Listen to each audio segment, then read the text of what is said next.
우리 어머님이 계실 때에 제가 오늘같이 더운 날 강연을 가게 됩니다. 그럼 이제 넥타이를 매고 그러면 어머니가 보실 때는 더운데 넥타이를 매고 가면 좀 고생스럽고 답답할 테니까 매지 말라고는 못 그리고요. 하실 말씀이 구하니 옛날 어떤 사람이 몹시 더운 날 손바지 저고리를 입고서 얼마나 더운지 좀 보자 하고서 한 바퀴 쭉 돌아왔더니 그 사람은 괜찮은데 손바지 저고리 입고 가는 거 본 사람들이 다 더워서 죽었다 그래. 그 무슨 뜻인가 하고 봤더니 그게 넥타이 다 꼭 매고 더운 데 가면 보는 사람들이 답답하지 않겠냐, 좀 서늘하게 하고 가라 말이죠. 그래서 서늘하게 하는 넥타이가 이겁니다. 그래서 여러분 좀 다 서늘하게 들으시라고 넥타이를 좀 바꿨습니다. 지난 시간에 우리가 좀 세계적으로 큰 얘기를 했는데요. 3,500년쯤 전에는 지구 위에 사는 사람들이 전부 종교를 가지고 살았어요. 뭐 철학도 없고 문학도 없고 전부 종교를 가지고 살았는데 그 종교를 이제 우리가 지금 볼 때 원시 종교라고 그랬죠. 원시인들이 가지고 있는 종교입니다. 근데 그게 사실 없어진 건 아니고요. 그 전체적으로 보면 그 원시 종교는 문화가 발달하면 없어지게 돼 있으니까요. 사라졌습니다. 그때 이제 떠올라온 게 민관이 인문학입니다. 두 가지가 중심인데 하나는 철학이고 하나는 문학입니다. 그래서 이제 종교는 원시 종교를 문자로 남기는 건 별로 없고요. 다 이렇게 믿기만 했는데 인문학이 나오면서는 이제 문자, 글자가 생기니까요. 그 이제 문학으로 나타나고 철학으로 나타나고 그렇습니다. 그래서 원시 종교 시대가 먼 옛날이기 때문에 상고 시대, 옛날 오랜 옛날 상고 시대라고 그리고 철학과 문학의 시대를 이제 인문학인데 그것을 고대 사회라고 그럽니다. 그런 사상을 가지고 산 사회니까요. 그리고 또 몇백 년 지나고 나니까 종교가 다시 나타나기 시작합니다. 그래서 막연하게 믿었던 종교가 인문학의 내용을 줬다가 다시 종교로 나타나는 것이 이제 우리가 흔히 세계적으로 중세기라고 그럽니다. 근데 세계 4개 문화권이 있는데 그 4개 문화권이 다 그때는 종교 시대가 됩니다. 인도가 제일 좀 먼저 생긴데요. 인도에서 이제 힌두교가 생기고 불교가 생기고요. 중국은 사실은 종교 문화권이 좀 늦게 왔는데 불교가 글로 가게 되면서 도교 이제 도학이 도교가 되고 유학이 유교가 돼서 종교로 변합니다. 그 다음에 이제 중동 지방에는 코란경을 믿는 이슬람교가 또 생깁니다. 그리고 조금 늦게 이제 중동 지방하고 비슷합니다만은 서구 사회는 기독교 시대가 되고 그럽니다. 그러니까 그 중세기에 4 문화권이 다 종교 문화권인데 그저 쉬운 표현을 쓴다고 하면 종교 문화권이 4개가 생긴 셈이죠. 4개가 생겼는데 이게 남자든지 여자든지 그렇습니다만 여성들은 혼자서 아기를 낳을 수가 없습니다. 그래서 이 4 종교 문화권이 다 그대로 연장되려고 했는데 그 가운데 하나 서양 문화죠. 서구 문화권이 변했습니다. 변해가지고서 근대화가 돼서 내 어머니 가운데 근대화에 성공한 어머니는 서양 문화입니다. 그러니까 이제 한 가정에 이제 우리 사회 속에 어머니가 넷이 있었는데 셋이 아들을 낳지 못했는데 하나가 아들을 낳게 되면 이젠 세상 그 아들 세대가 됩니다.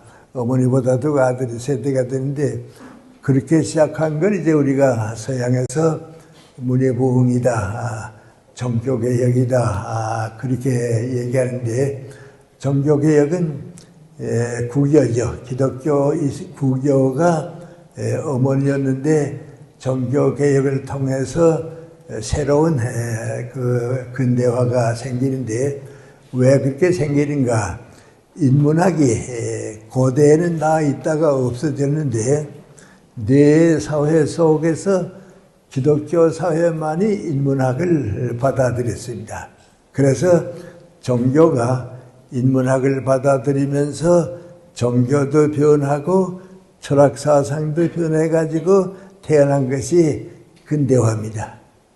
근데 이 근대화가 되면서는 다른 나라들은 그대로 있고 인도도 그대로 있고 중국도 그대로 있고 이슬람도 그대로 있었는데 서구 사회가 종교개혁과 인문학을 함께 해결하면서 근대화는 그만 거기서부터 다시 시작이 됩니다. 그래서 이제 미국도 탄생하게 되고요. 지금 이제 전 세계가 근대화가 된 다음에는 서양 문화권으로 바뀌고 말았습니다. 지금 서양 문화가 세계를 다 지배하게 되고 그런데 그럼 왜 그 기독교만이 근대화에 성공했는가? 인문학과 하나가 됐기 때문에 그렇습니다. 그래서 종교 위에 인문학 사상이 들어와서 문예부흥이라고 하는 게 바로 그건데요. 그 다음에 이제 근대화가 생겨서 유럽이 변하게 되고요. 미국도 태어나게 되고요. 중동 지방도 그 영향을 받게 되고 우리도 동양도 그 영향을 받게 되고 지금 인도도 그래서 지금은 세계인데 하나의 세계인데 근대화 세계가 되고 그랬습니다. 그렇다고 해서 이제 종교가 없어졌는가? 그건 아닙니다. 종교는 여러분이 지난 시간에 얘기했습니다만은 인도에 가보면 여전히 종교 국가입니다. 근데 근대화된 사회는 없고 종교 국가입니다. 또 우리가 아프리카는 너무 떨어졌으니까 말할 수 없고요. 중동 지방에 가도 근대화는 되지 않고 종교만 남아서 지금 이슬람교가 돼 있습니다. 그리고 중국도 예전 그 종교적인 전통이 다시 윤리적인 전통으로 남았지만은 종교반, 도덕반으로 해서 근대화가 못 되고 서양 사회만이 이제 기독교와 인문학이 합해가지고 근대화가 됐으면 이제 우리가 왜 그 서양의 국교가 되죠. 개톨릭이 되는데 그 개톨릭만이 근대화가 됐을까 그렇게 생각해 보면 근대화가 되기 위해서는 몇 가지 꼭 필요한 게 있습니다. 종교는 종교대로 남지만은 첫째로 필요한 게 명관이 도덕관념이 들어가야 합니다. 도덕관념이 들어가는데 이건 이제 인문학의 중심입니다. 그 다음에 두 번째로 중요한 게 명관이 과학이 들어가야 합니다. 그런데 다른 나라에는 과학이 없고 기독교 문화권이 과학이 생겨서 과학이 들어갑니다. 그런데 먼 옛날로 올라가 봐도 이제 그렇습니다. 인도 사람들은 자연과 과학은 멀리 했습니다. 그건 생각을 안 하고 중국 문화권도 명관이 도덕과 윤리만 강조했지 과학이 없습니다. 그리고 중동 지방도 과학이 없습니다. 근데 기독교만이 이제 과학을 만듭니다. 근데 그 왜 만드는가 하고 가만 보면 우리 구약을 읽어보죠. 구약을 읽어보면 그거 이제 그 당시 이제 변이 민관이 하나님께서 사람들로 하여금 이 모든 세상을 지배하고 살아라. 이 자연 세계를 너희가 다 지배하고 살아라. 그거의 과학의 출발입니다. 이제 중국 같은 데 가게 되면 하늘의 명은 따라야지 배척하면 안 된다 말이죠. 모든 것은 자연 운명에 따라가고 질서에 따라가야 한다 하는데 구약 기독교만을 맹구하니 이 자연은 너희들을 위해서 하나님이 만들어 주었으니까 너희들이 지배해라. 그래서 과학이 생겼습니다. 그리고 또 기독교에 특별한 게 하나 있는데 그걸 맹구하니 다른 모든 종교는 자연 종교입니다. 자연 질서에서 따라온 종교인데 기독교만은 역사 종교입니다. 그래서 우리 학자들이 하는 얘기를 상식으로 받아들이기가 조금 어렵습니다만은 엘리아드라고 하는 밀키아 엘리아드라고 하는 세계적으로 아주 유명한 종교학자가 있었습니다. 그분이 이제 불란서에서 종교학을 강의하고 있다가 미국에서 그분을 시카고 대학 교수로 모셔왔습니다.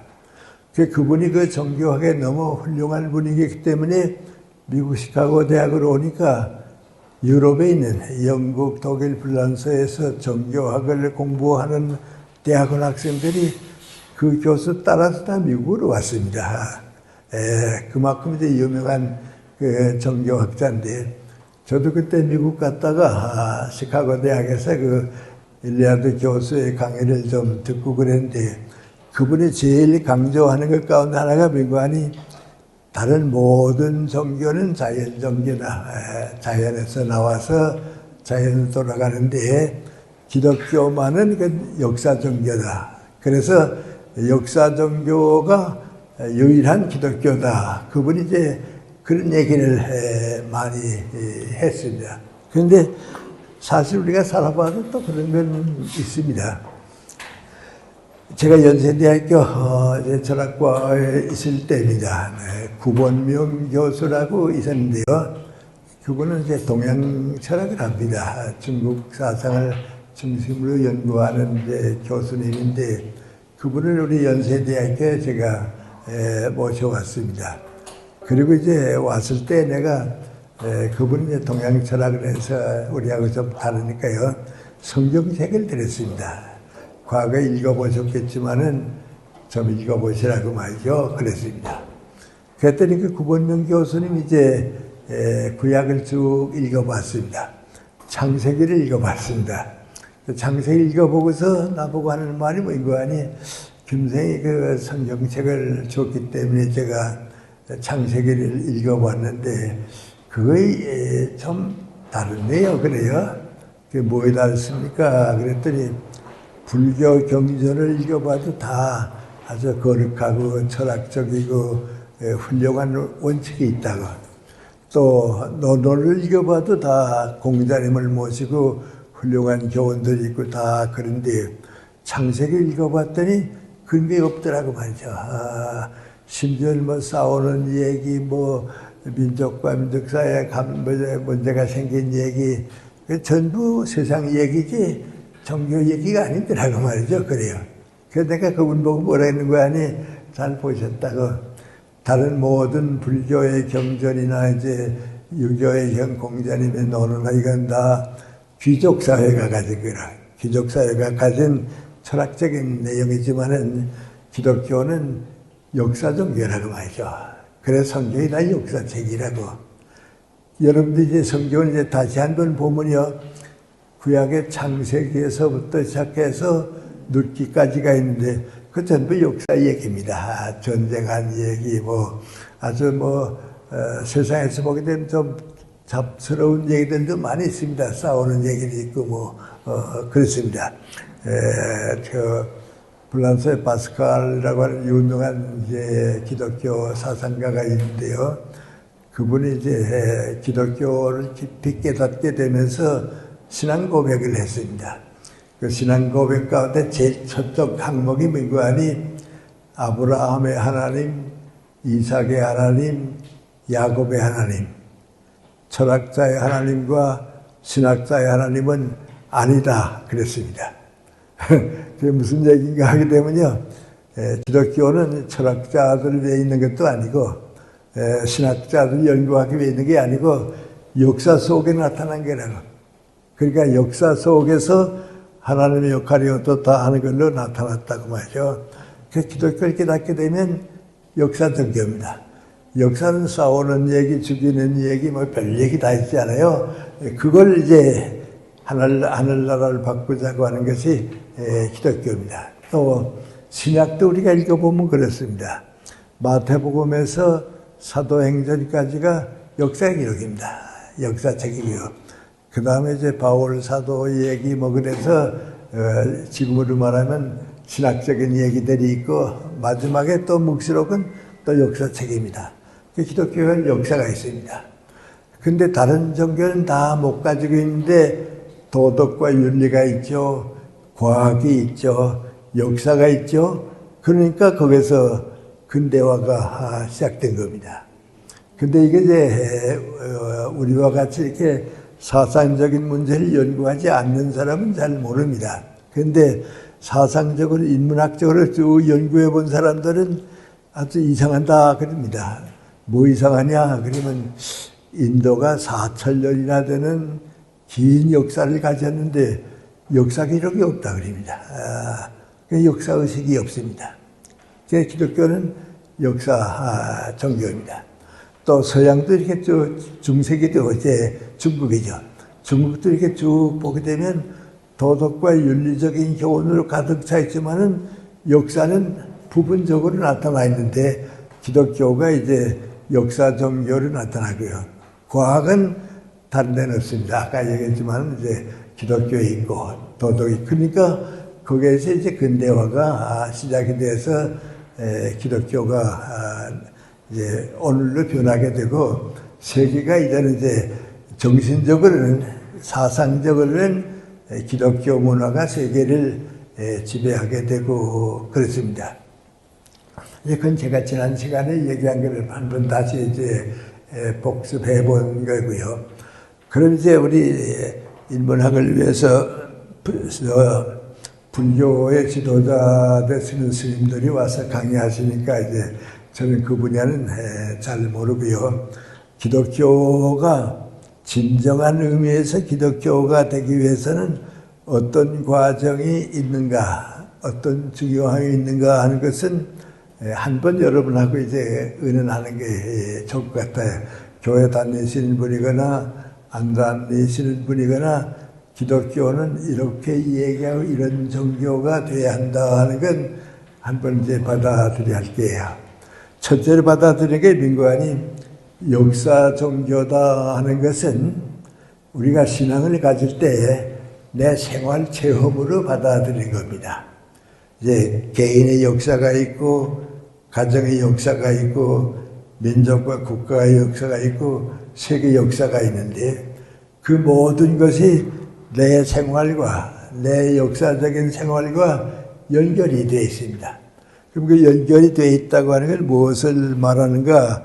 내가 기독교인이 된다, 기독교 신앙을 가진다 하는 것은 내 생활과 더불어 변화를 가져왔는가? 그게 문제입니다. 그 체험이 없으면 신학은 있습니다. 또 무슨 종교 문화도 있지만은 그 체험이 있어서 이제 신앙이 되게 되고 그렇습니다. 그런데 그 모든 사람에게 다 조금씩 다릅니다. 그렇지만은 공통점은 있습니다. 그래서 오늘 제가 자연히 이런 얘기를 하게 되니까 이제 나 자신이 하나의 스님은 스님대로 있고 이슬람교 믿는 사람은 또 그 계통대로 있고 다 자기 종교 계통대로 있는데 제가 이제 기독교 계통에서 쭉 보게 되면 그러면 나는 어떤 과정을 밟아서 기독교를 받아들이고 이해하게 됐는가 그런 생각을 하게 됩니다. 그건 이제 우리 문제입니다. 우리 신앙의 문제인데 예를 들어 말하면 이제 많은 사람들이 나보고 김무생은 언제 신앙생활을 시작하게 됐냐, 또 어떤 신앙생활을 가지고 살았느냐 그걸 물어봅니다.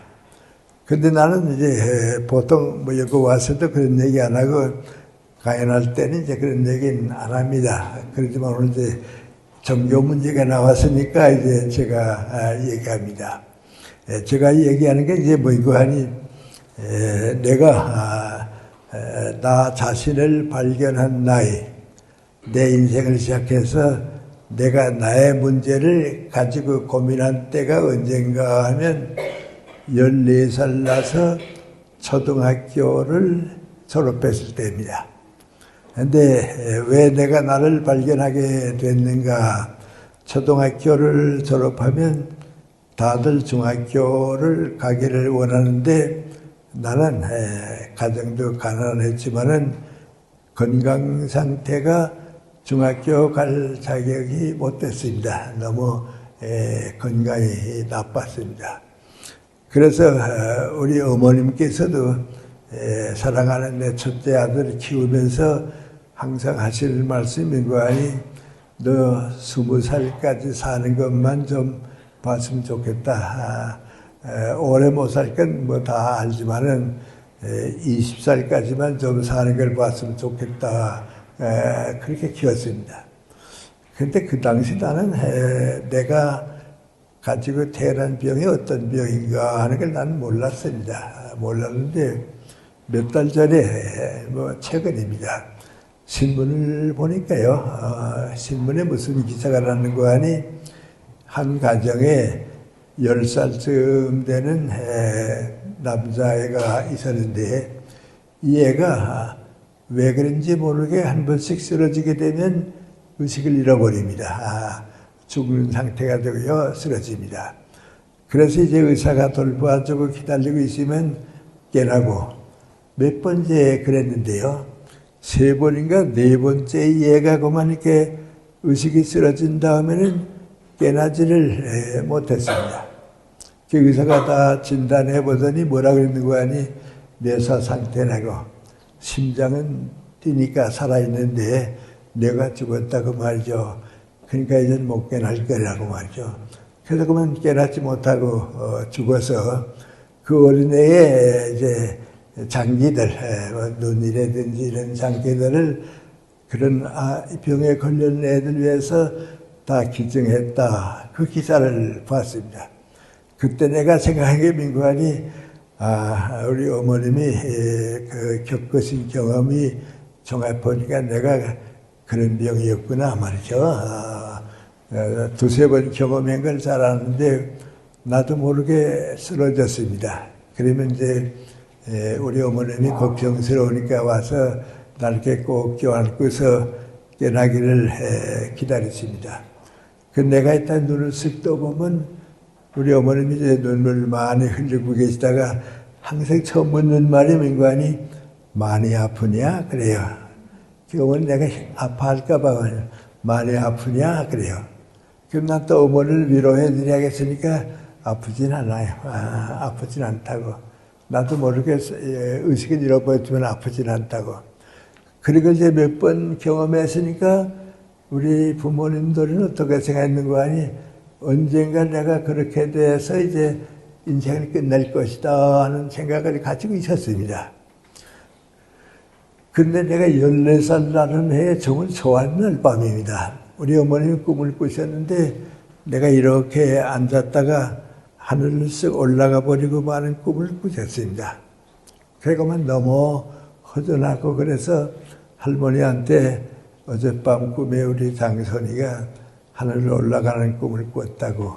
그러니까 우리 할머님이 뭐라 그러는 거 아니, 장선이가 아마 금년에는 죽을래는가 보다. 금년에는 아마 넘기지 못할래는가 보다. 그게 내가 14살 났을 때입니다. 그러니까 이제 중학교도 못 가게 되고 건강도 어려워지고 그러니까 아버님은 이제 젊어서부터 교회 나가고 그랬으니까요. 어린 내 마음속에 무슨 생각이 들어가 있는 거 아니? 부모님도 어떻게 못하고 의사도 어떻게 못하지만은 하나님께서 나를 살려주시려고 하면 살 수 있을 거란 말이죠. 그래서 이제 살고 싶으니까요. 기도하는 마음을 가지고 세월을 보냈는데 그 기도가 무관히 하나님 나한테 건강을 주셔서 내가 다른 사람과 같이 어른이 될 때까지 살게 해주시면 제가 그때는 나를 위해서 일하지 않고 하나님의 일을 해드리겠습니다. 그러니까 저한테 건강을 주시기 원합니다. 그게 내 기도였습니다. 그런 기도를 가지고 고민하고 있다가 어쨌든 중학교에 가긴 갔습니다. 그 건강 상태도 그렇지만 중학교 갔는데 중학교 가서 그 기독교 학교입니다. 평양의 숭실학교인데요. 1학년이 다 끝나게 되는 크리스마스 때가 됐는데요. 제가 우리 장로교의 김인구 목사님, 윤인구 목사님, 장로교의 김창준 목사님의 설교를 엿새 동안에 세 분, 두 분의 세 차례씩 설교를 쭉 들었습니다. 그런데 이상한 것은요, 14살짜리가 설교를 들었다고 해서 신앙이 생길 일 없습니다. 근데 그 두 분의 설교를 쭉 듣고 나서 내가 깨달은 게 민고하니, 이제부터는 내 인생이 나 혼자 가는 게 아니로구나. 하나님께서 나와 함께 하시고 예수님께서 나와 함께 하신다. 그래서 처음 깨달은 게 민고하니 내가 믿는 하나님이 어떤 분이고 나와 함께 하실 예수님이 어떤 분이다 하는 것을 깨닫게 됐습니다. 그래서 이제 교회에서 설교도 듣고요. 많은 이제 가르침도 받고요. 쭉 지나서 신앙을 가지고 살아가는 동안에 저 자신에게 내 자신이 깨달은 게 민고하니 나는 이제 신앙과 더불어 성장을 해야 한다. 신앙과 더불어 내 인생이 자라야 한다. 그러니까 좋은 신앙을 가져야겠다. 그 생각입니다. 그래서 이제 교회에 나가서 목사님 설교도 많이 듣고 그런데 솔직히 말씀드리면 민고하니 모든 목사님들의 설교가 다 비슷합니다. 복 받고 잘 살고 죽어서 천당 가고 그거 이제 전부입니다. 그런데 18살 났을 때 도산 안창호 선생님의 설교를 들었습니다. 그분은 그 설교를 남기고 몇 달 있다가 다시 감옥에서 이제 세상을 떠나는데 그분은 목사는 아닙니다. 다 아시는데 우리 정치가입니다. 그런데 그분 설교를 내가 이렇게 쭉 듣고 나니까 이분 설교는 목사님들하고는 다르다. 교회에서는 못 듣던 설교다 말이죠. 그래 이런 분이 또 있을까 하고 보니까 우리 평양과 이제 북한에서 유명한 고당 조만식 장로님이 또 그런 분입니다. 그래서 그분 설교를 또 듣고요. 또 그분이 쓴 글도 있고요. 그러니까 내 마음속에 들어온 게 민고하니 신앙이라고 하는 것은 마음의 그릇이 작으면 작은 신앙밖에 못 가진다. 마음의 그릇이 크게 되면 큰 신앙을 가지게 된다. 그런데 이제 가만 보니까 목사님들은 나와 우리 교회, 교회만 자꾸 생각하니까 그릇이 작았지만은 도산 선생이나 고당 선생은 민구하니 민족과 국가를 위해서 기도드리고 신앙을 가지니까 그릇이 컸구나 말이죠. 그래서 교회와 더불어 사회인, 교회를 이끌어가는 목사님과 더불어 국가와 민족을 걱정하는데 함께 우리 기독교가 이루어져야 할 것 같다. 그래서 그 다음엔 어떻게 했는가 하니 책을 자꾸 읽었습니다. 그래서 저는 좀 다른 분들하고 차이가 있다 하게 되면 우리 모든 그 신앙은 이제 교회 가서 절에 가서 배우는 건데 저는 독서를 잘했습니다. 지금도 그렇습니다. 내 신앙은 책을 읽어서 있는 건데요. 그 일본서 오는 책도 읽어보고요. 또 일본말로 번역된 이제 신학자들의 책도 읽어보니까 새로운 것을 깨닫게 됐습니다. 그때 새로운 것을 깨닫은 게 두 가지인데요. 첫째는 민관이 내가 경험해 보니까요, 교회를 유지하기 위해서 너무 교리에 매달려서 한다. 근데 도산 선생이나 고당 선생이나 내가 읽은 책에서 가르쳐주는 신앙은 교리가 아니고 진리다. 근데 좀 더 가까이 나가서 성경을 읽어보니까 성경 속에서는 진리를 넘어서 복음이다 말이야. 그러니까 신앙은 세 단계로 이루어지는데 첫째 단계는 교리고 두 번째 단계는 진리고 세 번째 단계는 복음입니다. 그리고 나면 이제 여러분 교회 다니시는 분들은 다 느끼실 때 민관이 그건 맞을 거다. 왜냐하면 우리 교회에서도 항상 그렇게 배웠으니까 말이죠. 예, 그렇습니다. 그런데 이제 그 교리가 왜 걱정스러운가? 이제 우리 신앙생활 하는 사람들 다 느끼게 되는데요. 내가 어렸을 때 이제 우리 목사님들이 뭐라고 얘기했는 거 아니? 주일날 공부하면 죄라고 그랬습니다. 그래서 중학생활을 하면서도 어떤 거 아니? 12시 될 때 주일날 12시까지는 죄지면 안 되니까 공부 안 하고 새벽 1시가 되면 이제 깨서 공부하고 그랬습니다. 그게 얼마나 잘못된 거라고 하는 걸 몰랐습니다.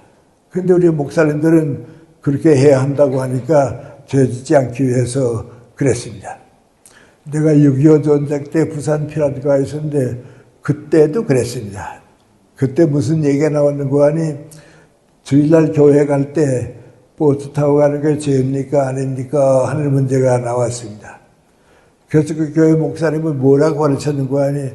교회 올 때는 예배 드리기 위해서 오니까 죄가 아니라고. 예배 끝난 다음에 집에 갈 때는 이제는 예배가 끝났으니까 걸어가야 한다고 말이죠. 얼마나 잘못된 생각입니까? 예. 그래서 그런 비슷한 생각을 오랫동안 우리 교회가 가지고 살았습니다. 그런데 그 이제 높이 올라가서도 마찬가지입니다. 내가 연세대학교 교수가 됐을 때입니다. 얼마 안 됐을 때인데요. 우리 감리교회 장석영 목사님이 계십니다. 그분은 감리교 감독입니다. 감리교에서 제일 높은 분입니다. 그분이 이제 우리 연세대학교 학생들한테 강연하면서 뭐라고 강연하는 거 아니? 인간의 자유는 누구도 어떻게 하지 못한다고. 예수님도 가롯 유다를 어떻게 하지 못했다고. 그러니까 신앙은 이제 자유에서 이루어진다고 설교하셨습니다. 그리고 얼마 있다 또 장로교회 김세진 목사님이 또 와서 우리 학생들한테 설교를 하는데 그분은 뭐라 하는 거 아니? 모든 것은 하나님의 예정이라고. 하나님의 예정을 바꿀 사람은 없다고 말이죠. 그럽니다. 그러니까 우리 대학생들이 또 우리 교수 후배들 교수가 나한테 와서 뭐라 하는 거 아니? 선생님 어느 편이냐고 그래요. 어느 편이냐고 말이죠. 그래서 제가 뭐라 하는 거 아니? 나는 지금까지 신앙생활을 쭉 해오봤지만은 그런 문제 가지고서는 한 번이나 고민해 본 일이 없다고. 한 번도 고민하지 않았다고. 왜? 나보고 물어보면 그것은 자유다, 예정이다. 그걸로 해결할 문제가 아니고 은총의 선택이라고. 하나님께서 우리를 필요해서 은총을 선택해서 쓰신다고. 나는 그 신앙을 가지고 있지. 자유다, 예정이다. 그런 생각 해본 일이 없다고 말이야. 그 교리 때문에 오는 문제들입니다. 그런데 그게 얼마나 우리에게 어려움을 줬는가 한 가지만 더 얘기하죠. 내가 미국에 가 있을 때 광로균이라고 하는데 고등학교 때 제자가 있습니다. 미국 샌루이스 대학의 교수로 있었습니다. 그 제자가 나한테 전화를 걸어왔습니다.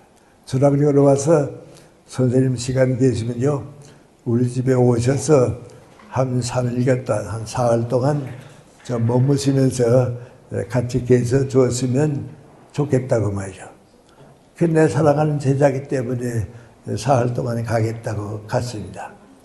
근데 왜 나를 오라고 부르는가 하면서 고민하니까 그 광록의 교세 부인이, 그 당시 한국 여호와의 증인의 총책임자입니다.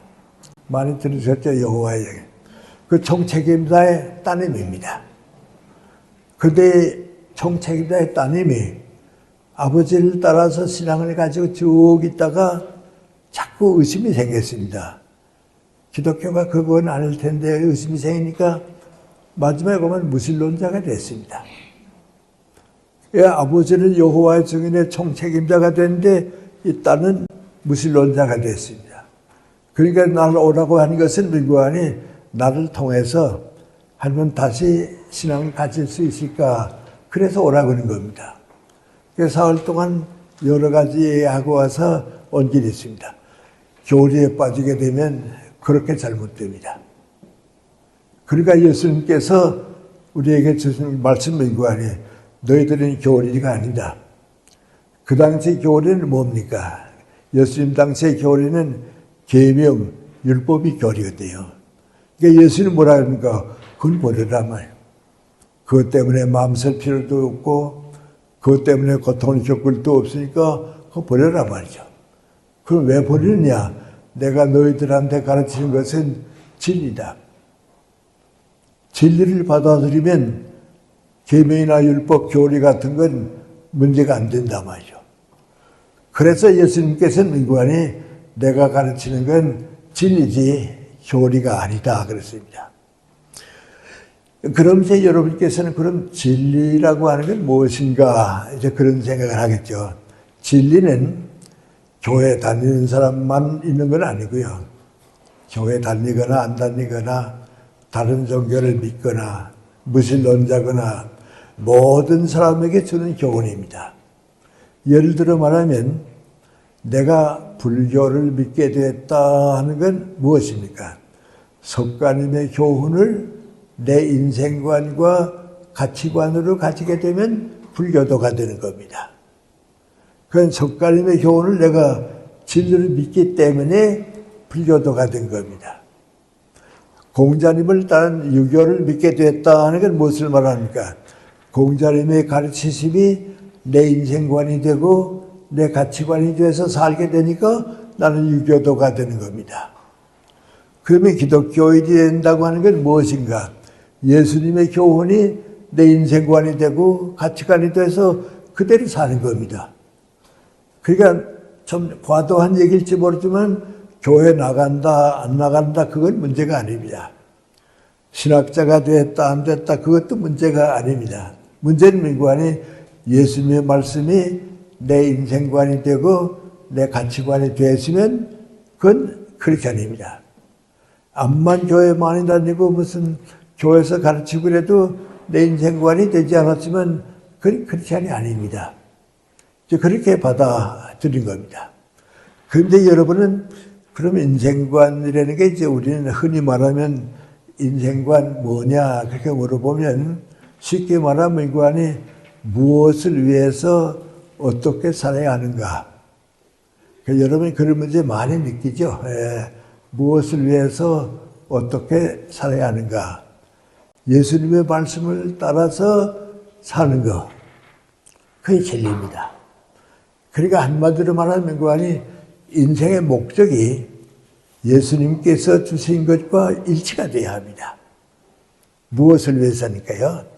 목적이 같아져야 합니다. 그 다음에 무엇이 달라져야 하는가? 어떻게 살아야 하는가? 인생의 선택과 방법이 달라야 합니다.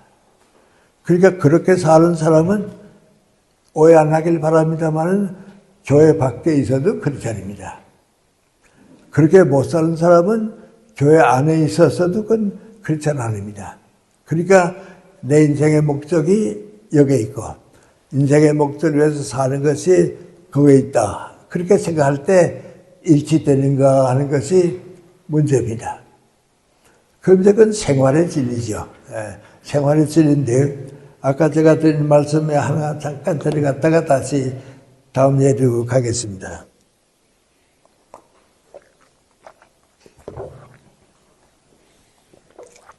제가 14살 났을 때 하나님과의 약속이 나에게 건강을 주시면 제가 건강한 동안에는 하나님의 일을 도와드리겠습니다.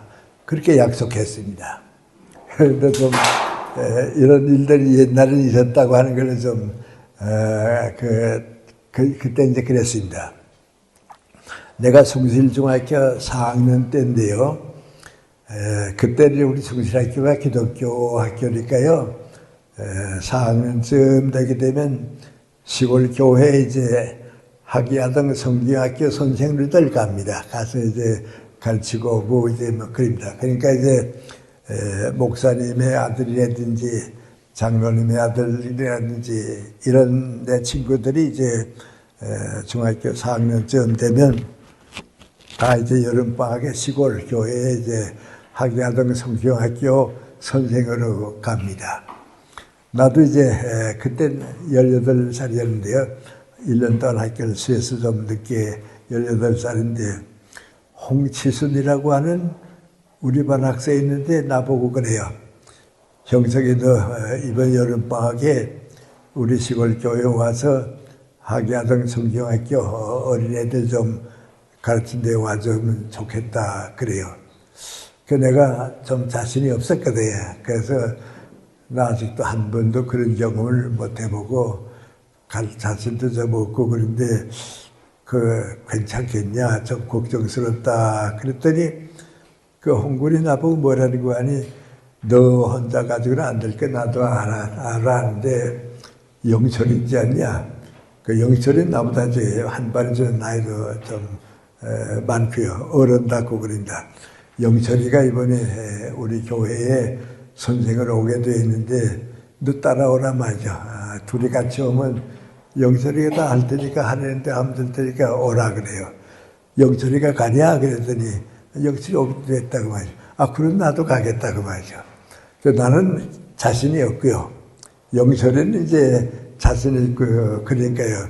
따라가려고 말이죠. 그래서 솔직히 말씀드리면 뭐하니 나도 학예아동 성경학교 선생 한번 하고 싶긴 한데 자신이 없는데 영철이하고 가면 될 거다 말이죠. 그 간다고 그랬습니다. 그 여름방학이 되니까요. 영유에 있는 이제 덕실이 교회라고 가게 되는데요. 약속했습니다. 어느 날 그 평양역에 기차 정거장에 저런 시계가 있죠. 그 시계 밑에서 몇 시에 만나서 우리 셋이서 기차 타고 가자 약속을 했습니다. 저는 집에서 부모님 보고서 나가 학예아동 성경학교 선생으로 간다고 그랬더니 우리 부모님이 좋아서 말이죠. 가서 잘하고 오라고 말이죠. 기도를 도와줄 테니까 잘하고 오라고 해서 간다고 말이죠. 그래서 짐을 싸가지고서 20리터 평양역까지 걸어가서 그 시계탑 있는 그 아래 밑에서 이제 기다리고 있었습니다. 근데 기차가 떠날 시간이 다 됐는데요. 오질 않아요. 그런데 생각해 보니까 이것들이 나 데리고 간다고 했더니 데리고 갈 필요가 없으니까 떼놓고 둘이 가는구나 말이죠. 내가 속았구나 말이죠. 그래서 기차 떠날 시간 되니까 할 수 없이 이거 집으로 돌아가야겠는데 선생으로 간다고 왔다가 또 못 가고 집으로 돌아가면 망신스럽고 어떡하지 하고 있는데 그 홍치순이가 벌떡벌떡 뛰어더니 기차 탈 시간 전에 빨리 따라오라고 기차 앞에 내가 섰다고 그래요. 영철이 왜 안 오냐 그랬더니 그러면 자식 어제 뭘 잘못 먹어가지고 설사하고서 못 나왔다고 말이죠. 영철이 못 오냐 그랬더니 못 온다고 말이죠. 그럼 나도 안 간다. 난 영철이 믿고 가는데 어떡하냐 그랬더니 너까지 안 가면 어떡하냐 말이죠. 빨리 가자 그래서 끌고 가요. 그래서 이제 기차를 타고서 이제 갔다고요. 갔더니 이제 장로님들도 나오고요. 뭐 몇 사람들이 이제 버스 정류장까지 나왔다가 인사하더니 그 지순이가 이제 그 장로님 보고 그래요. 진짜 선생은 영철이라고 있었는데 걔가 아파서 못 오고 대신 왔다고 말이죠. 난 속에서면서 대신 왔다 그래요. 그러니까 그 장로님 또 그런데요. 그래도 둘이 못 와서 또 한 분 선생님 와서면 된다고 들어오라고 말이죠. 교회 사택에 이제 들어와 앉으라고 했더니 그 장로님 얘기하는 거 아니 이번에 우리 학야동 성교학에 아침에는 새벽 기도에 인도해주고 오전에는 어린 학생들, 동료 학생들 가르쳐주고 저녁에는 우리 어른들 위해서 강연을 해주고 그 하루에 3번씩만 하면 된다고 말이죠. 그래요. 그래 얘기 듣고 나니까 내가 이거 어떻게 새벽 기도 다 인도하고 밤에 강연까지 이거 어떻게 하나 말이죠. 큰일 났구나 말이죠. 도망치지도 못하고요. 그래서 정말 떨리기도 하고요. 그래서요. 새벽 기도에 또 아침 새벽에 일어나야 하거든요. 새벽에 못 일어나면 또 안 되잖아요. 그러니까 선생님하고 또 혼자 자고 있고 말이죠. 그래서요. 하여튼 그렇게 어렵게 시작했는데 하긴 했어요. 하긴 했는데 한 첫날에는 동네 사람들이 좀 밤 가인에도 좀 오고 그리고요. 주일 학생들은 가르칠 수 있으니까 가르치고 했는데 사흘쯤 되니까요. 너무 많이 와서 말이죠. 큰 예배당 한테 사람들이 다 들어오질 못해서 창문을 열고선 창문 밖에서 듣는 사람들도 생기고요. 또 새벽 기도에도요. 많이 나오고요. 그래서 잘했어요. 나 혼자 생각에 아니 나도 괜찮은가 보다 그렇게 생각했네요. 그렇게 하니까 점점 잘 되기 시작하니까 동네 그 학생 대단했죠. 했는데 낮에 이제 홍치수 양이 이제 좀 심심해서 걸어다니면 동네 사람들이 논밭에서 일하다가 어젯밤에 제가 설교했다고 말이죠. 오늘 밤에도 또 한다고 말이죠. 손가락질하면서 말이죠. 나 키가 작잖아. 그러니까 제가 우리 선생이라고 말이죠. 그래요. 그래 일주일 동안 했어요. 근데 일주일 동안 잘했다고요. 나도 모르죠. 하여튼 잘했어요. 그 일주일 돼서 끝나려고 했는데 장로님이 오셨는지 뭐라는 거 아니 이번에 다 좋아하고 은혜롭게 그런데 일주일 동안 또 연기하자 그래요. 그건 못한다고 말이죠. 나 바빠서 안 된다고 그랬더니 여름방학인데 뭘 바쁘겠냐고 말이죠. 그럼 사흘만 더 하자고 말이죠. 할 수 없이 사흘 더 하게 됐어요. 그러니까 집 생각이 나고요. 힘들고 말이죠. 그래요. 그래서 이제 열흘 동안 했다고요. 근데 지금 가만 생각해 보면요. 그 열흘 동안 내가 어떻게 밤 가연도 하고 주일 학생도 가르치고 새벽 기도도 인도했나 가만 생각해 보니까요. 그동안 내가 마음에 쌓아 올렸던 신앙이 있었던 거야. 책을 많이 읽었으니까요. 그 시골 분들은 톨스토이가 누군지 모르거든요. 톨스토이의 신앙도 소개해 주고요. 간디 선생이 누군지 모르는 분들이거든요. 간디 선생이 인도를 위해서 무슨 일 했다고 해주고요. 그러니까 그 사람들이 못 들었던 얘기를 들으니까요. 다들 꽤 많이 모였던 거예요. 정말 많이 모였댔어요. 그 열흘 동안 끝내고 나니까요. 이제 난 해방됐거든요. 그래서 집 생각밖에 안 나대요. 그래서 이제 가려고 이제 버스 티라를 나오는데 동네 어른들 쭉 다 나왔어요. 옛날입니다. 점심 사 먹으라고 50전도 주고요. 이론은 많으니까 큰 돈이니까 안 되고요. 옛날 돈은 다들 섭섭해서 하는데 할머니들 나와서 내 손붙 달고 또 살아서 이런 일이 한 번 더 있었으면 좋겠다. 그러고요. 난 속으려 빨리 집에 가고 싶은데 이렇게 많이 모인지 모르겠다고. 그 버스가 와서 떠나고 기차를 갈아탔어요. 하여튼 얼마나 힘들었는지요. 기차 타자마자 잠들었어요. 그래 얼마 동안 타다가 기차가 철거질하게 되면 와랑와랑 하는 소리가 났잖아요. 그 소리에 깼어요.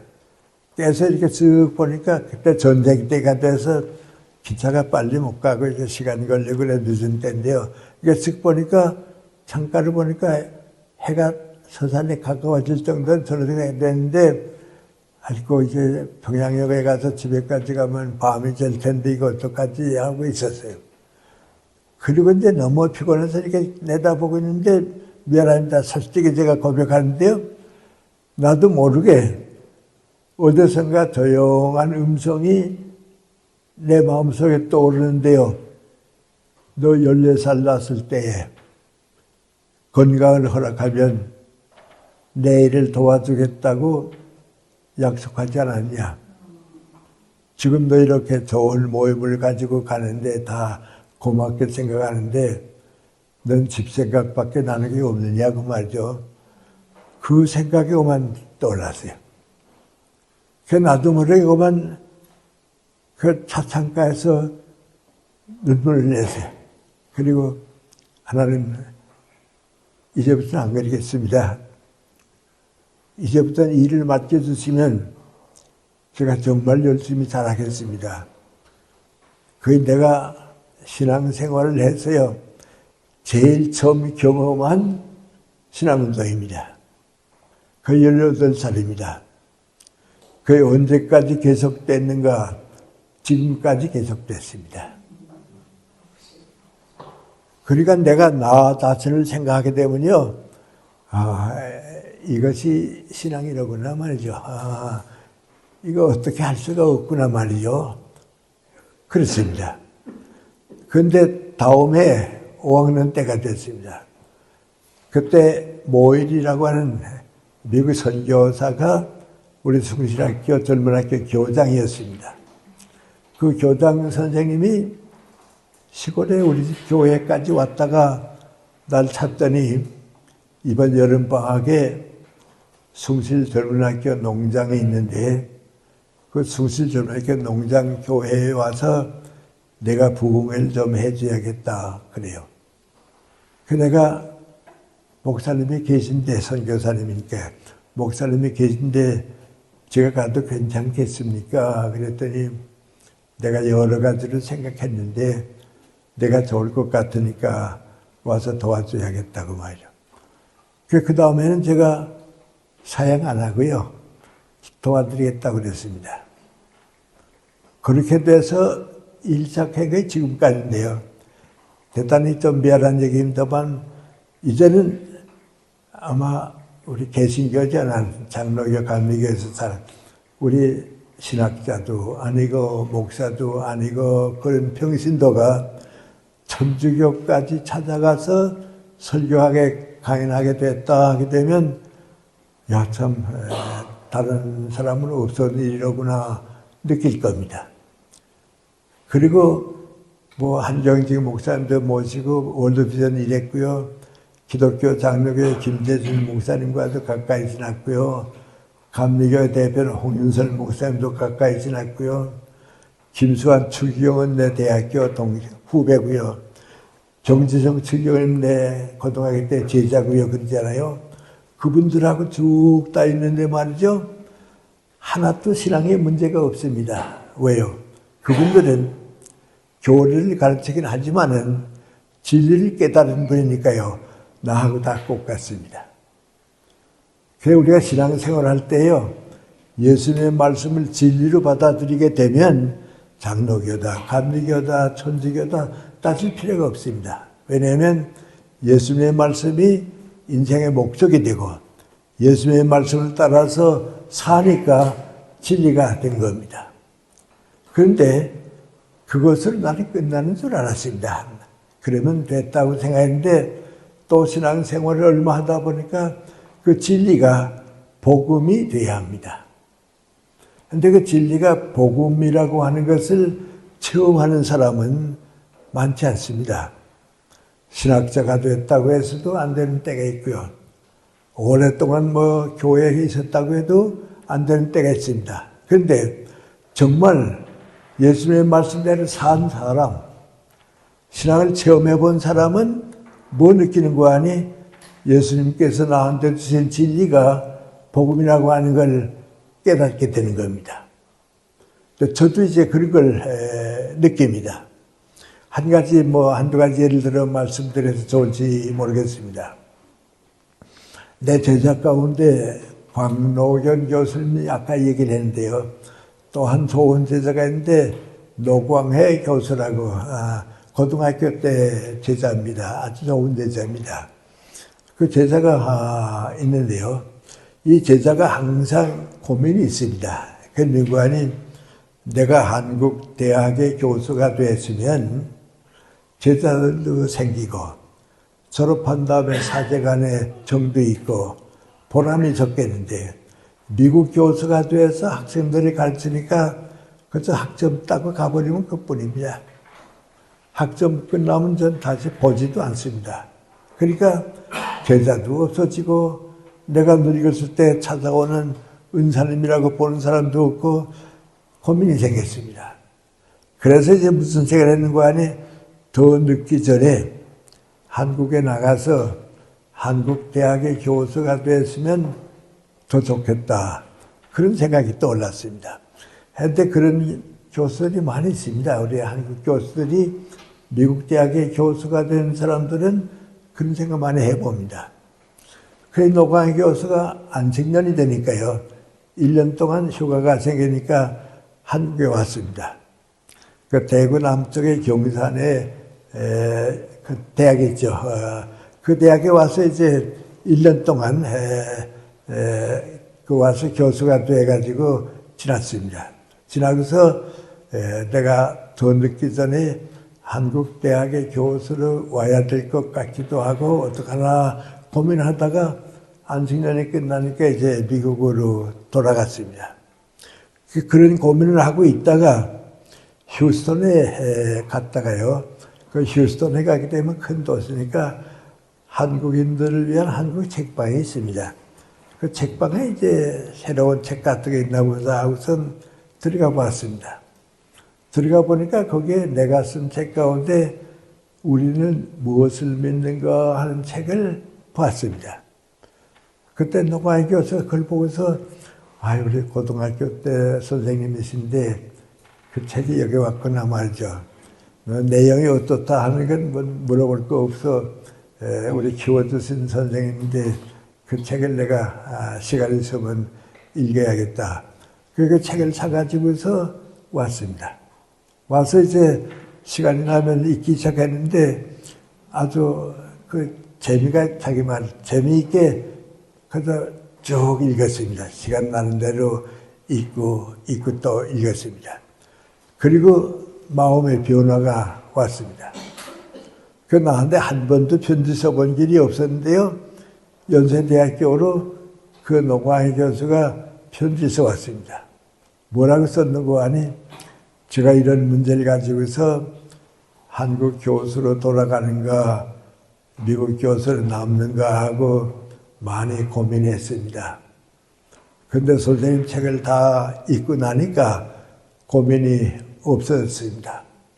왜냐하면 하나님께서 나를 미국 교수가 되도록 보내주셨는데 한국으로 돌아가지 말고 미국의 교수를 있으면서 어떤 미국 교수보다도 제자들을 사랑하고 인간적으로 대해주고 나는 너희들을 이렇게 사랑하고 있다는 걸 보여주고 교수다운 교수가 되기 위해서 나를 미국으로 보내주신 줄을 제가 모르고 있다가 선생님 책을 읽고 깨달았습니다.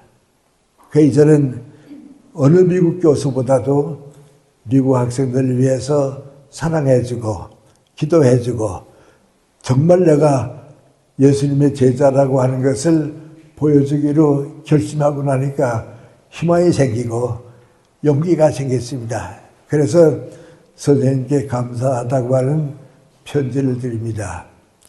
그리고 뭐라고 썼는고 하니 내 아내도 여기서 대학을 나오고 미국 사람들과 더불어 같은 직장에 쭉 살아왔는데 그 책을 내가 읽은 다음에 읽고서 생각을 바꿔왔습니다.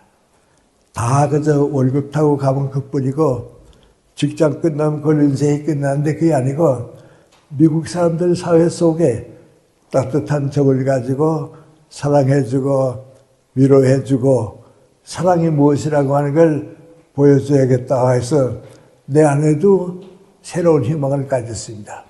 그리고 아들이 셋인데 이 아들 때문에 한국 나가는 걸 걱정했다는데 이제 내 아들도 키울 자신이 생기니까 미국에 남기로 했습니다. 선생님 감사드립니다. 그런 편지입니다. 그럼 내가 뭐 느낍니까?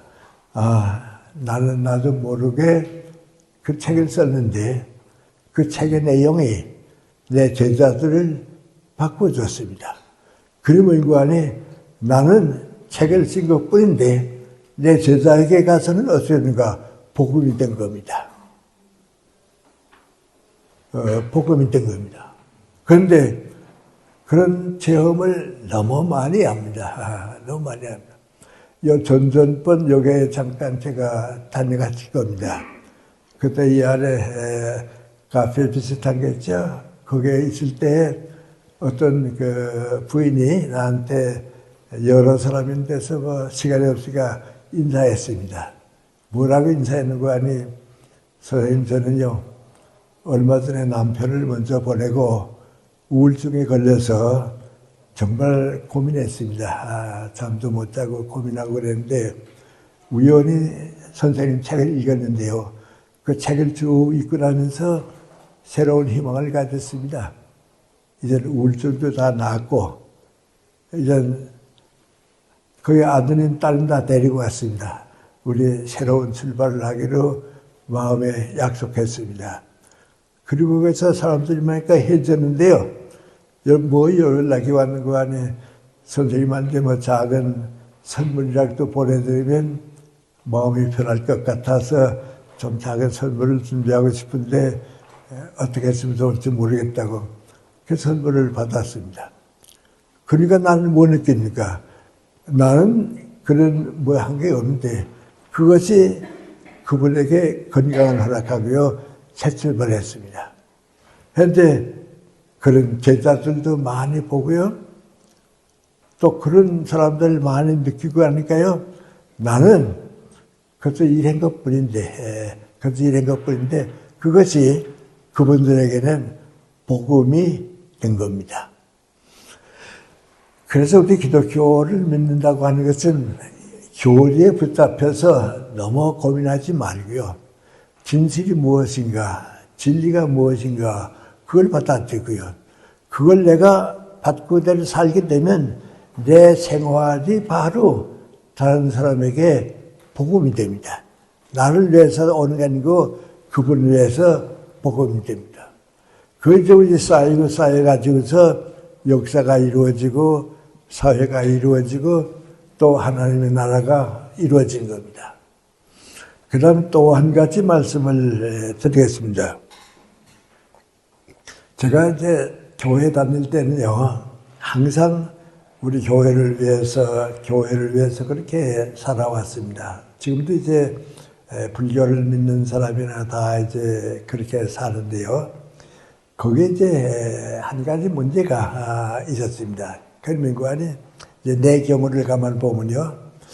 교회에서는 항상 교회 얘기를 들어왔는데 내가 성경 말씀을 읽고서 가만 쭉 보면 이상하다. 예수님은 단 한 번도 교회 걱정을 안 하셨다. 큰 교회, 뭐 훌륭한 교회, 모범적인 교회 걱정을 한 번도 안 하셨는데 우린 교회 가게 되면 전부 교회 걱정을 많이 하는데 무슨 잘못이 있었는가, 어떤 변화가 있어야 했는가. 그때 제가 깨달은 게 민구안이 교회라고 하는 것은 예수님의 말씀과 진리를 가지고 이루어진 기독교 공동체입니다. 기독교 공동체입니다. 그런데 기독교 공동체는 교회만이 아닙니다. 연세대학교와 같은 기독교 대학도 기독교 정신을 가지고 교육을 하는 기독교 공동체입니다. 우리 뭐 이화대학이나 세브란스 병원인데 그 병원도 가게 되면 예수님의 진리와 말씀을 가지고 환자들을 사랑하고 이끌어가는 하나의 공동체입니다. 그럼 이런 공동체는 같은 진리와 신앙을 가진 사람들이 사는 곳은 다 공동체입니다. 그게 많아야 합니다. 정치계도 있어야 하고 뭐 많아야 합니다. 나는 이제 이따만큼 이제 뭐 느끼는 거 아니?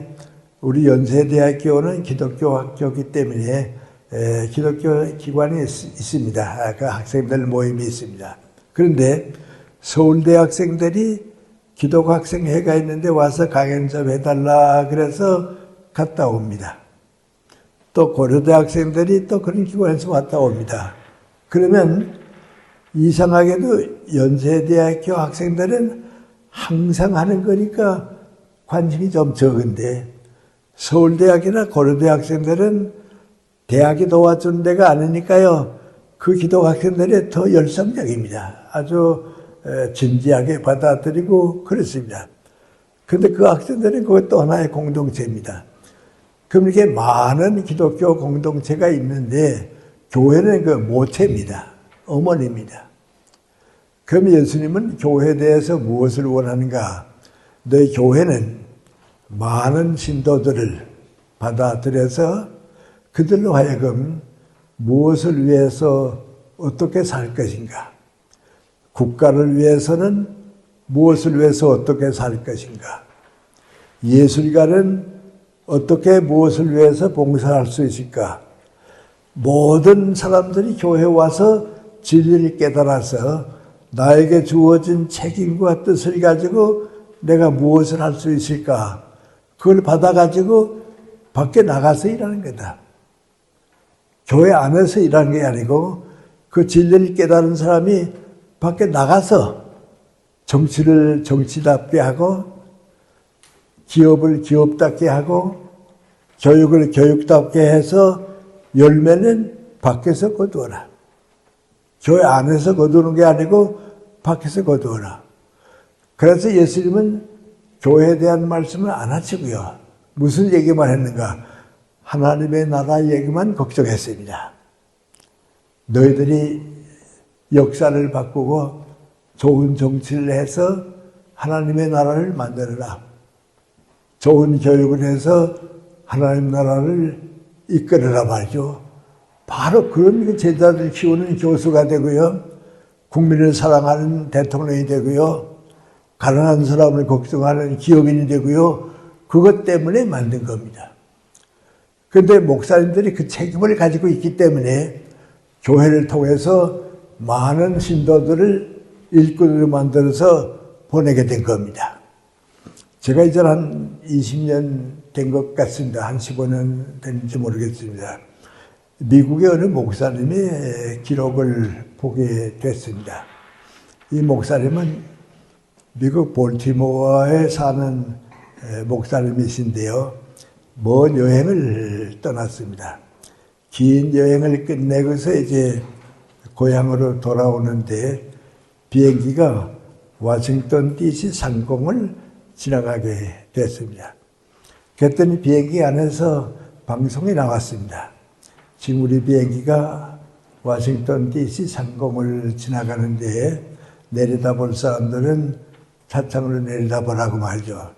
그 목사님이 창문을 통해 쑥 내려다보니까 저기 국회의사도 아니고 대통령이 보면 백악관이고 국방성이고 뭐 이것저것 다 봅니다. 보고 있는 동안에 비행기가 쭉 지나가니까 이제 끝났습니다. 그 바로 옆에가 볼티모어입니다.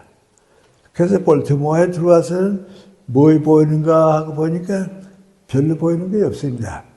저건 큰 백화점이고 저건 존스 홉킨스 대학이고 그 옆에 있는 건 유명한 대학병원이고 그런 동안에 비행기가 이제 내린대요. 우리 교회는 작아서 안 보일 테니까 내렸습니다.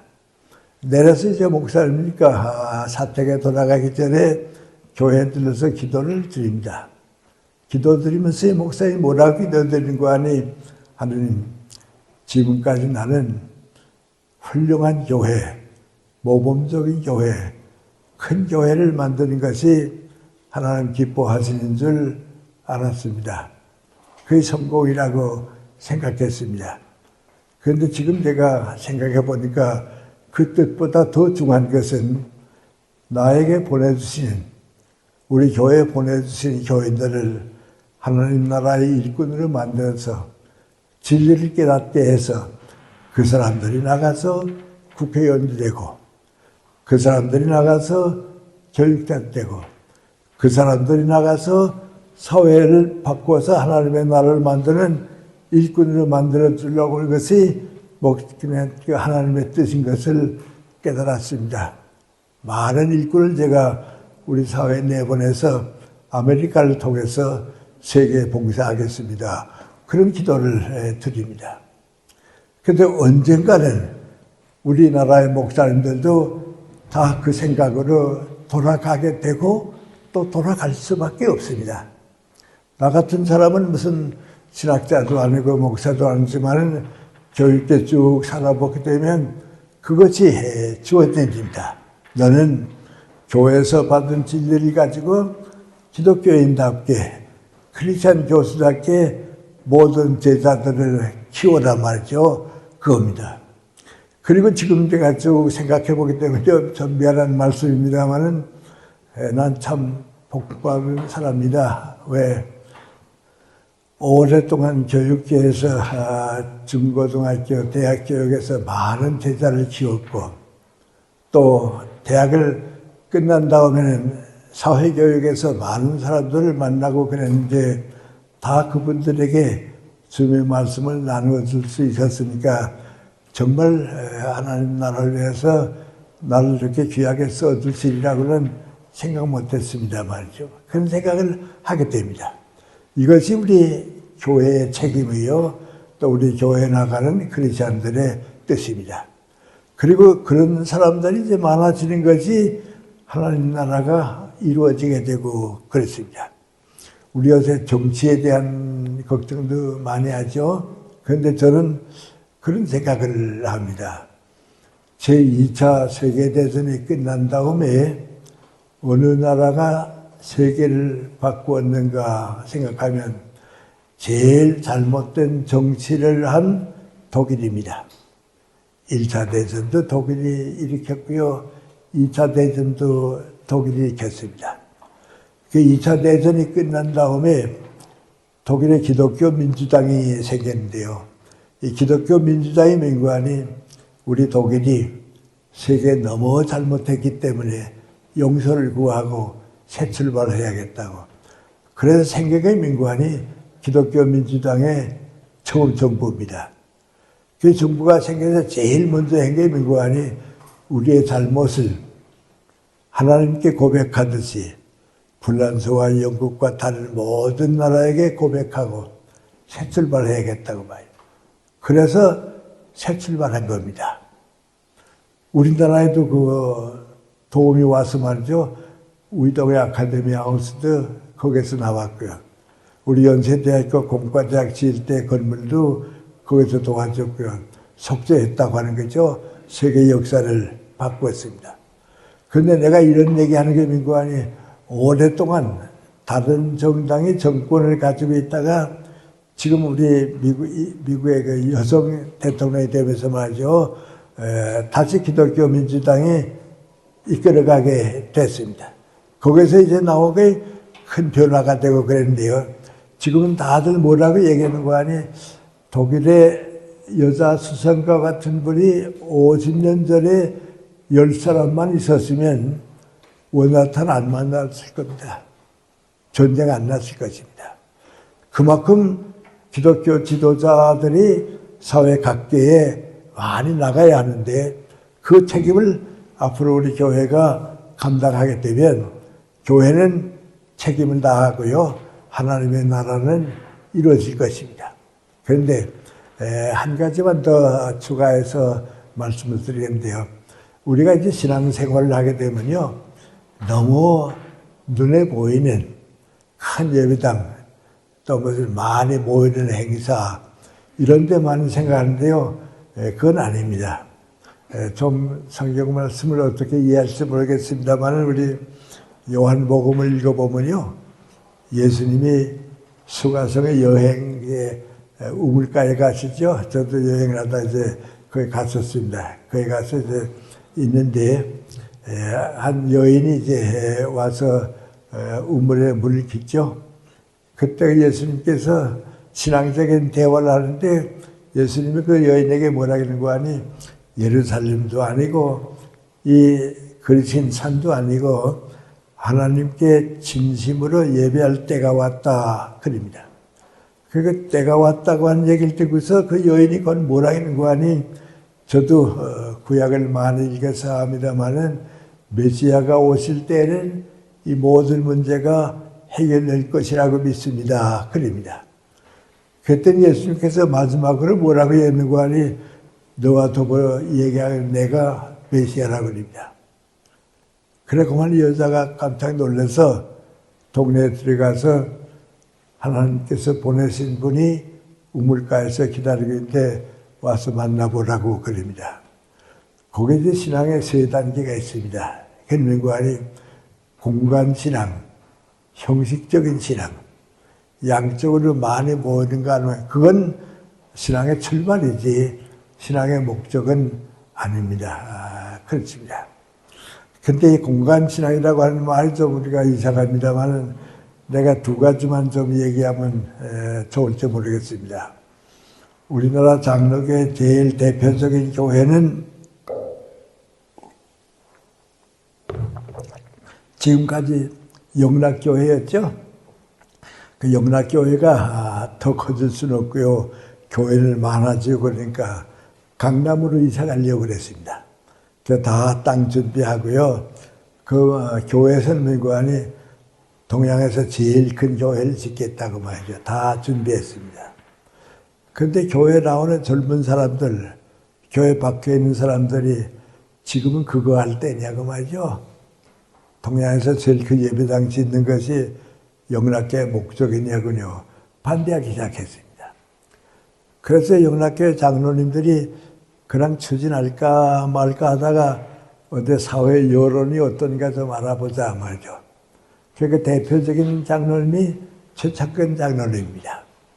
그 나한테도 왔습니다. 김생 우리가 강남에 참 좋은 예배당 하나 지으려고 다 준비했는데 반대하는 사람들이 많이 있어서 어떻게 할까 생각하는데 교수님 어떻게 생각하시냐고 그래요. 그래서 내가 그랬습니다. 예수님한테 물어보세요.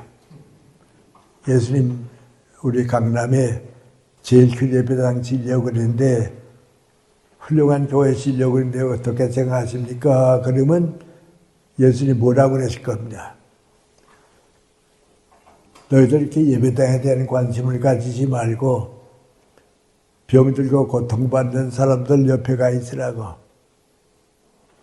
희망을 구해낼 많은 사람들이 지금도 너희 교회 주변에 많이 있는데 그 교회 지으려고 해서 거기 가겠냐고 말이죠. 내가 그 최창근 장로님 보고 그랬습니다. 장로님 이 다음에 예수님 만나서 주님 우리 강남에 좋은 예배당 지은 거 보셨죠? 그러면 예수님 뭐라고 그러시겠냐고. 나 거기에 있지 않았다고. 병원에 있었고 고민하는 젊은이들 옆에 가 있었고 너희들 찾아가지 않은 사람들 찾아다녔지 예배당 지은 데가 아니라고 그러실 거라고.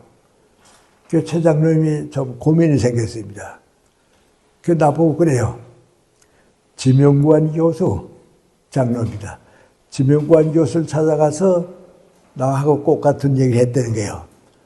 그랬더니 지명관 교수가 뭐라 했는고 하니 정신 나갔어? 이러는 거예요. 지금 그런 예배당 질 때냐고 말이죠. 신앙운동은 그런 게 아닌데 그런 얘기가 아니냐고 그랬다고 그래요. 그래서 결국은 영락교에서 어떻게 했습니까? 안 했습니다. 이제 그런 걸 공간신앙이라고 그럽니다. 형식적인 거, 눈에 보이는 거, 그 신앙의 목적이 아닙니다. 저희가 좀 오해 안 하시기를 바랍니다. 한스 듀몰링이라고 하는 독일 사람이 있는데 독일 교수가 일본에 있었는데요. 그분이 독일에서 세계 종교 윤리사전을 만드는데 일본 불교에 대한 부분을 맡아서 쓰게 됐습니다. 그 준비를 다 해서 이제 그 독일 출판사하고 연결하고 있다가 그 듀몰링 교수가 독일 그 출판사에게 물어봤습니다. 한국 교회에 대해서는, 불교에 대해서는 누가 쓰게 되어 있습니까? 그랬더니 그 출판사에서 뭐라고 얘기했던 거 아니, 한국 불교에 대해서는 쓸 사람이 없어서 우리가 좀 필자를 못 구하고 있다고. 그래서 그 교수님이 그러면 내가 일본에 머물고 있으니까 한국 불교를 좀 찾아보고서 대신 쓸 수 있으면 써도 괜찮겠냐고 좀 그렇게 수고해달라고. 그래서 그 교수가 일본에 머물면서 두세 번 우리나라에 왔습니다. 날 찾아왔습니다. 날 찾아와서 한국 불교를 좀 이렇게 보게 해달라고 말이죠. 그래서 이제 내가 동국대학에 계신 한 교수님한테 소개해서 쭉 소개를 봤습니다. 그리고 이제 그분이 나한테 하는 얘기입니다. 한국 불교가 옛날엔 국민들과 더불어 나라를 이끌어 왔는데 너무 늙었다고, 너무 형식적이라고. 근데 그분 얘기는 뭐인고 하니, 그래서 쉽게 내가 표현하면요, 뭐인고 하니, 만약에 석가님이 지금 우리에게 오십니다. 오셨을 때 우리 불교를 좀 봐주세요. 여기도 절이 있고, 여기도 절이 있고, 여기도 절이 있고, 다 크게 보여드립니다. 그럼 석가님이 뭐라고 그러시겠는가 말이죠. 내가 그렇게 많은 절간지라고 그랬냐고 말이죠. 마음으로 고통받는 사람들이 중하지. 거기 가서 큰 절간 짓는 것이 무슨 자랑거리가 되냐고 말이죠. 다른 건 또 모르겠는데, 어디 가든지 내 모습 불상이 있는데, 내가 어디 갈 데가 없다고 부끄러워서 말이죠. 석가님이 그러실 거라고 말이죠. 그러면서 그분이 뭐인고 하니, 한국 불교가 너무 A형적이고, 공간적이고, 눈에 보이는 걸 너무 많이 차지하고 있다고 말이죠. 그래요. 그래서 내가 원불교 가보시라고 그랬습니다. 이리에 원불교 가보면 새로울 거라고. 거기도 그분이 가봤습니다. 가보고 와서 나보고 한 얘기가 뭐고 하니 원불교는 많이 좋아졌다고. 원불교에는 여러분 아시면 불상이 없습니다. 그건 뭐 거의 없습니다. 뭐만 있는 거 안에 원만 하나 걸리고 있거든요. 그러니까 많이 공간적이 없었습니다. 그런데 그분 얘기가 뭡니까? 만약에 석가님이 계시다고 하면 원불교를 보고서 잘했다고. 이제는 환자가 생기면 부처님에 가서 고쳐달라고 그러지 말고 병원으로 가라고 그러고. 원불교는 세 가지입니다. 교육이고요. 교육을 못 받으면 신앙이 미신이 되거든요. 두 번째는 민관이 의료 혜택입니다. 병원에 있는 거. 세 번째는 민관이 열심히 일하는 겁니다. 근데 원불교는 많이 좋아졌는데 그 교수 얘기는 민관이 100년 전에 세상 사람들 다 한 거라고 말이에요. 너무 때가 늦었다고 말이죠. 근데 그분이 이제 신부님입니다. 근데 내가 그분 보고서 기독교 얘기를 했더니 뭐라는 거 아니에요. 우리 기독교도 마찬가지라고 말이죠. 눈에 보이는 거, 많이 보이는 거 그게 아니라고. 그럼 제가 마지막 결론답게 여러분에게 내 경험한 얘기를 쭉 이제 보면요. 아까 얘기는 뭔고 하니 14살 났을 때의 하나님과의 약속을 나는 잊어버렸지만은 하나님께서는 그 약속을 지금도 지키고 계십니다. 그래서 그것을 솔직히 제가 말씀드리면요. 90이 됐을 때는요. 이제 내 인생도 끝난 줄 알았습니다. 나이 들고 내가 끝났다고 다 생각하고 있었는데요. 그때도 내게 떠오르는 무관이 내가 너에게 건강을 주면 일하겠다고 그러지 않았냐고. 아주 건강한데 일해야 할 거 아니냐고 말이죠. 그래서 다시 출발해서 95세까지야 가겠지 말이죠. 95세까지 가는데 솔직히 얘기하면 뭐인고하니 내 몸은 늙은데요. 정신은 늙지 않습니다.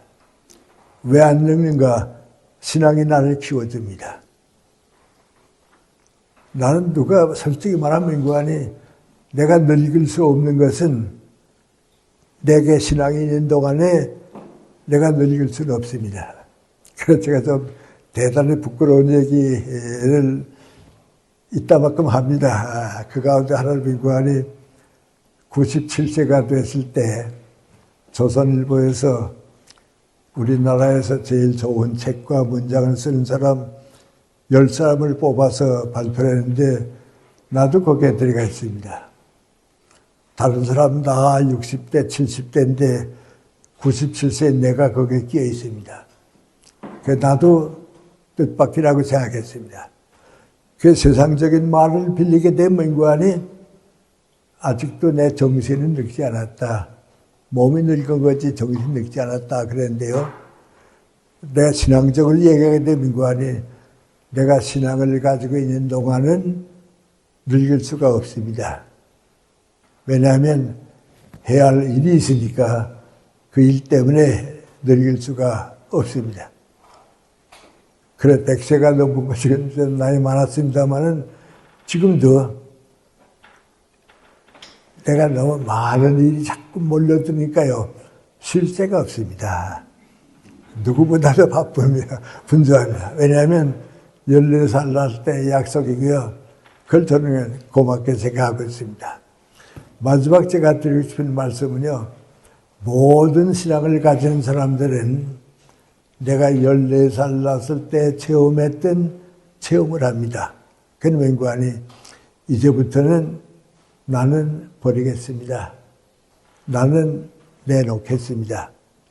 주님께서 나를 대신해 주시고 하나님의 뜻이 계신 대로 저를 일꾼으로 삼아서 일하게 해 주십시오 하는 인격이 변합니다. 그 인격이 변하면 신앙이 변합니다. 신앙이 변하면 인생이 변합니다. 그 인생이 변하게 되면 내가 변하고 내가 변하는 동안에 내 주변 사람들이 조금씩 변해서 하나님의 뜻과 하나님 나라에 동참하게 되는 겁니다. 저는 기독교만이 아니고 밖에 있는 사람들도 인간은 무엇을 위해서 어떻게 살아야 하는가 하는 것을 진지하게 깊이 물어보게 되면 예수님은 대답해 주십니다. 그 대답해 주시는 것이 내 인생이 되게 되면 모든 사람은 아주 그 미미하게 살았던 나 같은 사람도 내 희망을 가지고 살듯이 여러분도 다 새로운 인생을 가지고 살 것입니다. 그래서 역사를 바꾸는 것도 그런 것이 바뀌어졌고요. 세계 역사에 가는 길도 지금은 유엔이 있고 뭐 다 그렇죠. 유엔 정신도 다 합해보게 되면 기독교 정신입니다. 선진국가의 정신을 다 합하게 되면 그것도 기독교 정신입니다. 그걸 어느새 우리 사회에서 저는 뭐라고 얘기하는 거 아니? 기독교 정신은 진실을 사랑하는 겁니다. 정의를 지키는 겁니다. 자유를 가지고 봉사하는 겁니다. 인간을 사랑하는 겁니다. 이 정신 빼놓으면 기독교가 없습니다. 그런데 지금 전 세계가 그 정신을 향해서 가고 있습니다. 우리 기독교는 그런 희망과 역사의 가능성을 우리에게 주기 위해서 있다. 그것이 제가 500년 전에 문해부흥과 더불어 일으킨 휴머니즘의 열매를 기독교가 남겨줄 수 있다고 생각할 때의 희망입니다. 그런데 제가 암만 생각해도 지금은 그 이상의 희망이 없습니다. 그 이상의 희망이 없다고 하는 게 무관히 그것이 구원의 소식이고요. 우리 역사의 희망이고 그렇습니다. 그래서 종교에 대한 문제를 제가 2시간에 걸쳐서 얘기했습니다마는 이런 희망의 소식을 내가 받아들일 수 있고 새 출발할 수 있는 길은 언제나 우리에게 열려 있으니까 좀 그런 새로운 선택, 새로운 인생을 출발할 수 있었으면 좋겠습니다. 그래서 부끄럽지만 여러분하고 이렇게 가까이 지나고 있으니까 제가 말씀드리고 싶은 건 민관이 여러분도 나와 비슷한 생각이라도 가져서 하나님의 뜻이 이 땅 위에 이루어지기 위해서 제가 노력하고 내 인생을 살겠습니다 하는 약속을 할 수 있다고 하면 저는 세상에 가장 희망찬 우리 인생의 선택이 될 것 같고요.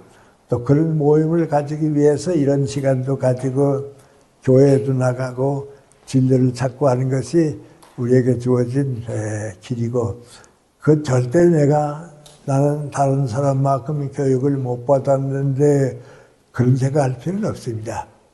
나는 훌륭한 직책도 없는데 그것도 아닙니다. 내가 어디 가든지 누구가 보든지 저 사람같이 살았으면 좋겠다. 저 사람과 같은 마음을 가지고 일을 하고 다른 사람과 함께 살았으면 좋겠다. 그 모범을 보여주는 겁니다. 그걸 우리가 가장 자랑스럽게 생각하는 신앙의 길이기 때문에요. 우리 신앙을 가지게 되게 되면 이상하게도요.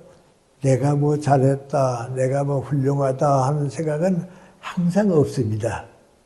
더 많은 사람이 인간답게 행복하게 살 수 있도록 도와드리지 못할까, 그 희망을 가지고 사는 것이 나는 신앙인이 아닌가, 그런 생각을 좀 마음 깊이 가져주시고요. 또 다음 시간 기회가 있으면 여러분에게는 철학적인 인생관이 어떤 것인가 하는 것을 좀 인문학적인 말씀으로 돌아가도록 그렇게 하겠습니다. 고맙습니다.